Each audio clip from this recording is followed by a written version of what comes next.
Виждал ли си най-различни комплекти за рисуване в търговската мрежа? Скъпи приятели, в това видео ще ви покажа разликата в материалите, които съдържа арт комплекта и тези, които слагат в обичайните. Може сами да видите. Тънки и за съжаление паянтови летвички, а платното също твърде тънко и от лоша канава. В арт комплекта предоставям висококачествено италианско грундирано платно с масивна чамова подрамка от 4,5 см. Боите в масовите комплекти са в твърде малко количество и с лоша покривност. В арт комплекта получавате професионален акрил в достатъчно количество и с висока покривност. Четките в комплектите от търговската мрежа са ето тези. Нискобюджетни, неудобни и нискокачествени. В арт комплекта получавате четки с удобни анатомични дръжки и качество на четината, което е важно за създаването на една творба.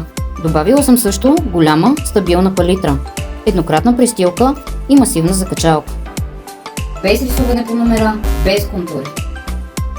Аз предлагам истинска и автентична картина, създадена от теб, която ще остане жива десетилетия. Как да поръчаш своя арт комплект? Просто ми пиши.